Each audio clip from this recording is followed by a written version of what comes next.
اب میں ایک ایسی آیت نازل فرمائی جو اپنی عظمت کے اعتبار سے، فصاحت و بلاغت کے اعتبار سے، جامعیت کے اعتبار سے، تاثیر کے اعتبار سے قرآن کی بڑی عظیم آیت ہے، اور اس کو آیت الکرسی کہا جاتا ہے۔ اور اس میں یہ بات بھی صراحت کے ساتھ کہہ دی گئی ہے کہ اللہ تعالیٰ کی بارگاہ میں کسی کی سفارش نہیں چلتی سوائے اس کے کہ اللہ تعالیٰ خود ہی کسی کو اجازت دے دے یا حکم دے کہ تم سفارش کرو، تو بے شک پھر اس کی سفارش اللہ تعالیٰ قبول فرما لیتے ہیں۔ لیکن جو اللہ تعالیٰ کی مرضی کے بغیر خود اپنی خواہش اور اپنی مرضی کے مطابق کوئی آدمی جا کر سفارش کرنے لگے تو اللہ تعالیٰ کے ہاں اس سفارش کا کوئی مقام نہیں، اور نہ اللہ تعالیٰ کے ہاں وہ چل سکتی ہے، نہ ایسا کوئی شخص سفارش کر سکتا ہے اللہ تعالیٰ کے اذن کے بغیر۔ تو اس بیان کے لیے اللہ تبارک و تعالیٰ نے آگے اللہ آیت الکرسی نازل فرمائی ہے، اور بعض احادیث کے اندر آیا ہے کہ یہ قرآن کریم کی عظیم ترین آیت ہے۔ اللہ تبارک و تعالیٰ نے قرآن عظیم میں سب سے زیادہ عظمت والی آیت یہ نازل فرمائی ہے، اور حضرت ابو ہریرہ رضی اللہ تعالیٰ عنہ کی ایک روایت میں رسول کریم صلی اللہ علیہ وسلم کا یہ ارشاد منقول ہے کہ سورہ بقرہ میں ایک آیت ہے جو سیدۃ آیات القرآن ہے، یعنی قرآن کریم کی آیات کی سردار ہے، اور اس میں یہ بھی مذکور ہے کہ جس گھر میں وہ پڑھی جائے شیطان اس سے نکل جاتا ہے۔ اور سنن نسائی کی ایک روایت میں ہے کہ رسول اللہ صلی اللہ علیہ وسلم نے ارشاد فرمایا کہ جو شخص ہر نماز فرض کے بعد آیت الکرسی پڑھا کرے تو اس کو جنت میں داخل ہونے کے لیے موت کے سوا کوئی چیز مانع نہیں ہوگی، یعنی موت کے بعد فوراً وہ جنت کے آثار اور راحت و آرام کا مشاہدہ کرنے لگے گا۔ تو اس آیت کریمہ میں پہلے اللہ تبارک و تعالیٰ نے فرمایا کہ اللہ لا الہ الا ہو، اللہ وہ ہے جس کے سوا کوئی معبود نہیں۔ یہ ہے توحید کا وہ کلمہ جو عقیدہ توحید کی بنیاد ہے کہ اللہ تعالیٰ کے سوا کوئی معبود نہیں، کوئی عبادت کے لائق نہیں۔ پھر کچھ صفتیں اللہ تعالیٰ نے اپنی ذکر فرمائی ہے۔ تو پہلی صفت ذکر فرمائی کہ الحی، وہ زندہ ہے، اور مراد یہ کہ سدا زندہ ہے، یعنی اور جتنی لوگوں کو، انسانوں کو، جانوروں کو، جنات کو، ملائکہ کو، جس کو بھی کوئی زندگی حاصل ہے وہ زندگی ہمیشہ کے لیے نہیں ہے، ایک نہ ایک وقت اس کو موت آنی ہے، اور کوئی مخلوق ایسی نہیں ہے جس کو کسی نہ کسی وقت موت نہ آنی ہو۔ لیکن اللہ تبارک و تعالیٰ کی ذات ایسی ہے جو ازل سے ہمیشہ سے زندہ ہے اور ہمیشہ زندہ رہے گی۔ تو حی کی صفت یعنی زندگی کی صفت سب سے زیادہ واضح اور صحیح معنی میں زندگی کا مظہر وہ اللہ تبارک و تعالیٰ کی ذات اقدس ہے، اور اس کے سوا کوئی بھی حقیقت میں سدا زندہ کہلانے کے لائق نہیں۔ دوسری صفت جو ذکر فرمائی وہ القیوم۔ القیوم کا ترجمہ ہم نے کیا کہ جو کائنات کو سنبھالے ہوئے ہے، اور اصل میں یہ لفظ جو ہے یہ نکلا ہے قیام سے، اور قائم کہتے ہیں کھڑے ہونے والے کو، اور قیوم اور قیام اسی کے مبالغے کا صیغہ ہے، اور ان کے معنی ہے جو خود بھی قائم رہے اور خود قائم رہ کر دوسروں کو قائم رکھے اور دوسروں کو سنبھالے رکھے۔ تو جب اللہ تبارک و تعالیٰ کے لیے لفظ قیوم استعمال کیا جاتا ہے تو یہ اس کے معنی یہ ہے کہ یہ اللہ تعالیٰ کی وہ خاص صفت ہے جس میں کوئی مخلوق شریک نہیں ہو سکتی، کیونکہ جو چیزیں خود اپنے وجود اور بقا میں کسی دوسرے کی محتاج ہوں وہ کسی دوسری چیز کو کیا سنبھال سکتی ہیں۔ لہذا کائنات کو سنبھالنے والا ذات تو صرف اللہ تبارک و تعالیٰ کی ہے، اور کوئی دنیا میں یا کائنات میں کوئی اور مخلوق، کوئی اور چیز ایسی نہیں ہو سکتی جو دوسری کائنات کی چیزوں کو سنبھالے۔ وہ تو خود اپنے آپ کو سنبھالنے کے لیے محتاج ہے، اللہ تعالیٰ کے حکم کی محتاج ہے، لہذا کوئی دوسری ذات قیوم نہیں ہو سکتی۔ اور یہی وجہ ہے کہ چونکہ یہ اللہ تبارک و تعالیٰ کی مخصوص صفت ہے جو کسی اور کے لیے استعمال نہیں ہو سکتی، اس لیے کسی انسان کو قیوم کہنا جائز نہیں۔ یہ جو ہمارے ہاں رواج چل پڑا ہے کہ جن لوگوں کا نام عبد القیوم ہوتا ہے ان کو عبد القیوم کے بجائے بگاڑ کے صرف قیوم بولتے ہیں، ایسا کہنا گناہ ہے، کیونکہ قیوم، آپ کسی انسان کو قیوم کہہ کر بلا رہے ہیں تو گویا اس کو اللہ تعالیٰ کی مخصوص صفت اس کی طرف منسوب کر رہے ہیں، اور اسی کا نام شرک ہے۔ اگرچہ یہ چونکہ بے خیالی میں ہوتا ہے اس لیے ہم اس کے اوپر کفر اور شرک کا فتویٰ نہیں لگائیں گے، لیکن اس طرح کرنا جو شرک کی علامت ہے، ایسا کوئی عمل کرنا جو شرک کا مظہر ہو، یہ کسی طرح بھی جائز نہیں ہے۔ ہمارے ہاں جو رواج پڑ گیا ہے عبد القیوم کو قیوم کہہ کر بلانے کا، عبد الرحمن کو رحمان کہہ کر بلانے کا، عبد الرزاق کو رزاق کہہ کر بلانے کا، یہ بہت ہی غلط طریقہ ہے، اور اس میں اللہ بچائے شرک کا اندیشہ ہے، لہذا اس سے ہمیشہ پرہیز کرنا چاہیے۔ پھر اللہ تعالیٰ نے فرمایا کہ لا تأخذہ سنۃ ولا نوم، اللہ تبارک و تعالیٰ کو نہ کبھی اونگ لگتی ہے اور نہ نیند، یعنی کہا یہ جا رہا ہے کہ زندہ تو ہے لیکن تم اپنی طرح کی زندگی پر قیاس نہ کرنا کہ جیسی تمہاری زندگی ہے، کہ اس زندگی میں تم محتاج ہو اس بات کے کہ کبھی نہ کبھی تمہارے اوپر موت جیسی نیند طاری ہو، اگر وہ نیند نہ آئے تو تم پریشان ہو جاتے ہو اور تم تھک جاتے ہو، لیکن اللہ تبارک و تعالی ان تمام چیزوں سے بے نیاز ہے، نہ اس کو اونگ لگتی ہے۔ سنہ کہتے ہیں ابتدائی نیند کا جو ابتدائی حصہ ہوتا ہے، جس کو اردو میں اونگ سے تعبیر کر سکتے ہیں، اس کو سنہ کہا جاتا ہے، اور نوم باقاعدہ پوری نیند کو کہتے ہیں۔ تو اللہ تعالیٰ کو نہ اونگ لگتی ہے اور نہ نیند۔ پھر فرمایا کہ لہو ما فی السماوات و ما فی الارض، اسی کے لیے ہے جو کچھ ہے آسمانوں میں اور جو کچھ ہے زمین میں، یعنی زمین و آسمان کے درمیان جتنی چیزیں ہیں، زمین و آسمان کے اندر جتنی چیزیں ہیں،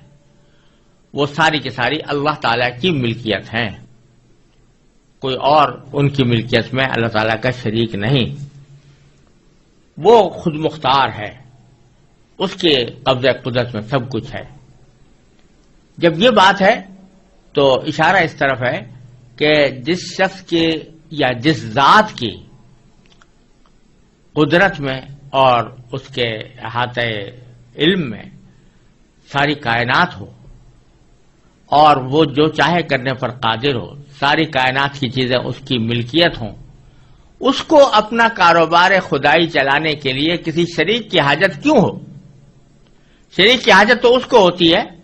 کہ جو کسی نہ کسی جگہ حاجت مند ہوتا ہے، تو اپنی حاجت پوری کرنے کے لیے وہ کسی کی مدد چاہتا ہے۔ اللہ تبارک و تعالیٰ کو اس کی کوئی ضرورت نہیں، ساری کائنات اس کی ملکیت ہے۔ پھر فرمایا کہ من ذا الذی یشفع عندہ الا باذنہ، کون ہے جو اس کی اجازت کے بغیر اس کے حضور کسی کی سفارش کر سکے، یعنی جو عقیدہ تھا کافروں کا کہ یہ بت اور دیوتا یہ ہماری سفارش کریں گے اللہ تبارک و تعالیٰ کی بارگاہ میں، اس کی تردید ہو رہی ہے کہ اللہ تعالیٰ کے ہاں کوئی سفارش نہیں کر سکتا جب تک کہ اللہ ہی کی طرف سے اجازت نہ ہو۔ اللہ تبارک و تعالیٰ کی اجازت، یہ جو تمہارے دل میں تصور ہے کہ یہ دیوتا جو ہیں یہ خود اپنی مرضی سے اللہ تعالیٰ کے ہاں سفارش کر دیں گے اور اللہ تعالیٰ ان کی ناز برداری کرتے ہوئے ان کی سفارش قبول کر لیں گے، یہ خیال غلط ہے۔ اللہ تعالیٰ کے یہاں کوئی سفارش اللہ تعالیٰ کی اجازت کے بغیر نہیں کر سکتا۔ ہاں، جن کو اللہ تعالیٰ خود ہی حکم دے دے، اجازت دے دے، جیسے پیغمبروں کو بعض مرتبہ اجازت دی جائے گی، اور نبی کریم صلی اللہ علیہ وسلم کو شفاعت کا منصب عطا فرمایا جائے گا۔ تو یہ در حقیقت اللہ تبارک و تعالیٰ ہی کی طرف سے ایک انداز کرم ہے اپنے بندوں کے اوپر، کہ اس انداز کرم کے تحت اللہ تبارک و تعالیٰ نے کسی کو بندوں کی سفارش کی اجازت عطا فرما دی، اس کے تحت وہ سفارش کرتے ہیں۔ ایسا نہیں ہے کہ اللہ تبارک و تعالیٰ کو تو پتہ نہیں تھا کہ یہ شخص آیا قابل معافی ہے یا نہیں ہے، یہ جنت کے لائق ہے یا نہیں ہے، اور پیغمبر کے کہنے سے اللہ تبارک و تعالیٰ نے اس کو جنت میں داخل کر دیا اور اس کی مغفرت کر دی، بلکہ اللہ تعالیٰ کے علم ازلی میں ہے ہر شخص کے بارے میں کہ کون شخص جنتی ہے، کون شخص اللہ تبارک و تعالیٰ کے ہاں مقبول اور مقرب ہے، اور کس کی مغفرت کرنی ہے اللہ تعالیٰ خوب جانتے ہیں. لیکن ایک انداز کرم ہے کہ براہ راست وہ مغفرت اور رحمت کا معاملہ کرنے کے بجائے اس کو نبی کریم صلی اللہ علیہ وسلم کی یا کسی اور پیغمبر کی شفاعت پر موقوف کر دیا کہ یہ سفارش کریں گے تو ہم یہ کرم فرما دیں گے. تو سفارش کرنے والے کا بھی اعزاز ہے، اس میں سفارش کرنے والے کا بھی اکرام ہے، اور ساتھ ہی جس شخص کے ساتھ معاملہ ہو رہا ہے اس کو نبی کریم صلی اللہ علیہ وسلم اور دوسرے پیغمبروں کے ساتھ محبت اور الفت اور تعلق خاطر کا بھی پیدا کرنے کا ایک ذریعہ ہے. لیکن یہ وہ شفاعت نہیں ہے جو دیوتاؤں کی سفارش کا عقیدہ جاہلیت کے اندر تھا کہ یہ لوگ اللہ کی مرضی کے برعلرغم بھی سفارش کر دیں گے اور وہ سفارش اللہ کے ہاں مقبول ہوگی. تو فرماتے ہیں کہ کون ہے جو اللہ تعالیٰ کے ہاں حضور سفارش کر سکے مگر اس کی اجازت سے. یعلم ما بین ایدیہم وما خلفہم، اللہ تعالیٰ جانتا ہے بندوں کے تمام آگے پیچھے کے حالات، بندوں کے تمام آگے پیچھے کے حالات جانتا ہے. یہ بات اس سیاق میں اسی معنی میں بظاہر کہی جا رہی ہے کہ سفارش عموماً اس موقع پر ہوتی ہے دنیا میں کہ مثلا ایک صاحب اقتدار ہے، اس کو کسی کے حالات کا علم نہیں ہے، پتہ نہیں ہے کہ یہ آدمی نیک ہے یا اچھا ہے یا اس کی مدد کرنی چاہیے یا اس کو کوئی اچھا منصب دینا چاہیے، کوئی عہدہ دینا چاہیے، اس کو تو پتہ نہیں ہے.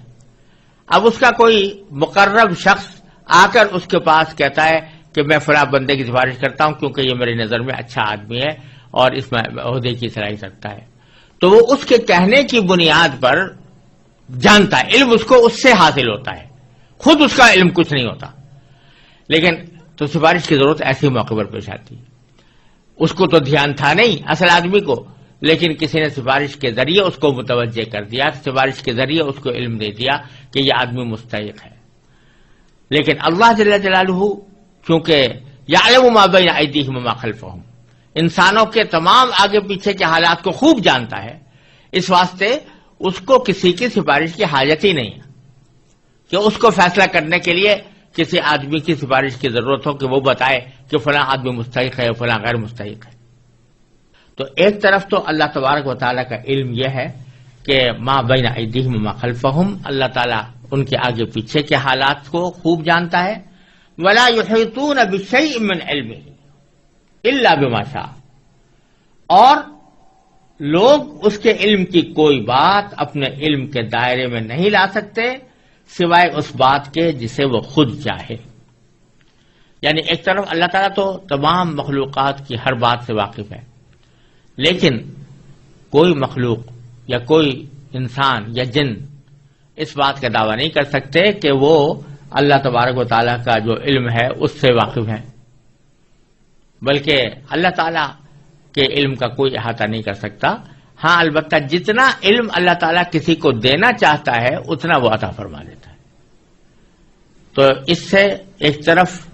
اس بات کی نفی ہوئی کہ کوئی بھی مخلوق عبادت کے لائق نہیں ہے، ایک تو اس بات کی نفی ہوئی. دوسرے اس بات کی نفی ہوئی کہ بعض لوگ انسانوں کی طرف ایسے علم کی نسبت کر دیتے ہیں جو اللہ تعالیٰ کی خاص صفت ہے. علم غیب اللہ تعالیٰ کی خاص صفت ہے، اس کو انسانوں کی طرف منسوب کر دیتے ہیں. تو اللہ تعالیٰ فرماتے ہیں کہ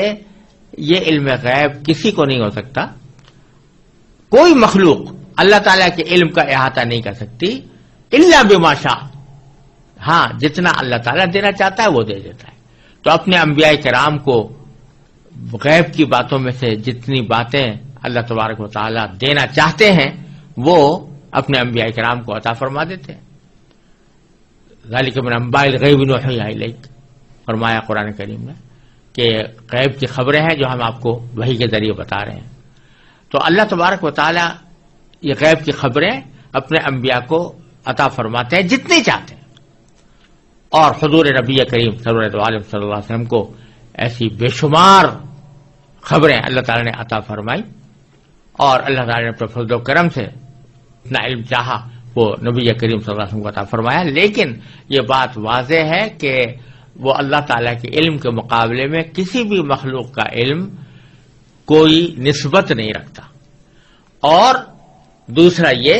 کہ اللہ تعالیٰ ہی جس کو چاہتا ہے جتنا چاہتا ہے علم عطا فرماتا ہے، کوئی شخص یا کوئی ذات یا کوئی مخلوق اپنے طور پر کوئی علم حاصل نہیں کر سکتی۔ پھر فرمایا وسع کرسیہ السماوات والارض، اللہ تعالیٰ کی کرسی آسمانوں اور زمین کو کی وسعت رکھتی ہے، یعنی سارے آسمان اور سارے زمین کو اس نے گھیرا ہوا ہے۔ یہ کرسی کیا چیز ہے، اس کی حقیقت تو اللہ تبارک و تعالیٰ ہی بہتر جانتے ہیں۔ یہاں تو اتنی بات فرمائی ہے کہ سارے آسمان اور زمین کو اس نے گھیرا ہوا ہے، اور چونکہ اللہ تبارک و تعالیٰ اٹھنے بیٹھنے کی جو صفات ہوتی ہیں مخلوق کی، اس سے بے نیاز ہیں، اور نہ کسی جگہ کے محتاج ہیں، نہ کسی بیٹھنے کے آلے کے محتاج ہیں۔ لہذا اس کرسی کے وہ معنی تو ہو نہیں سکتے جو دنیا کے اندر معنی ہوتے ہیں کہ آدمی اس کے اوپر بیٹھتا ہے۔ تو اس کا حقیقی کیفیت کیا ہے اس کرسی کی، اور اس کی کنہ کیا ہے، اس کا ادراک در حقیقت انسانی عقل سے بالا تر ہے، اس لیے ہم اس کے بارے میں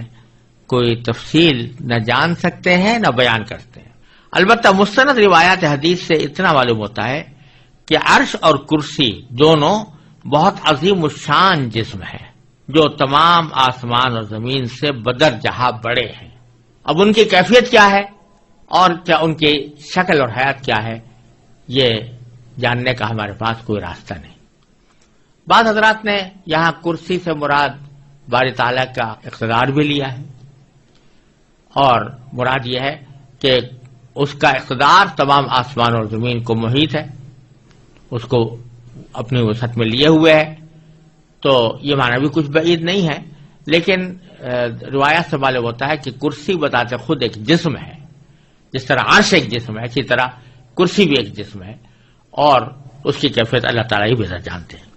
ولا یؤودہ حفظہما، اور فرمایا کہ ان دونوں کی نگہبانی سے اسے ذرا بھی بوجھ نہیں ہوتا۔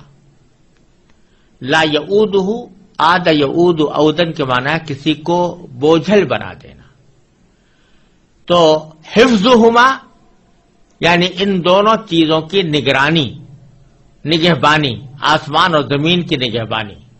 وہ اللہ تعالیٰ کو ذرہ برابر بھی بوجھل نہیں بناتی، یعنی اس کی حفاظت اور نگرانی سے اللہ تعالیٰ کو کوئی تھکاوٹ نہیں ہوتی، کوئی تعب نہیں ہوتا۔ وَهُوَ الْعَلِيُّ الْعَظِيمُ، اور وہی ذات اللہ تعالیٰ کی ذات بڑی عالی مقام ہے۔ علی کے معنی عالی مقام، اور عظیم کے معنی صاحب عظمت۔ تو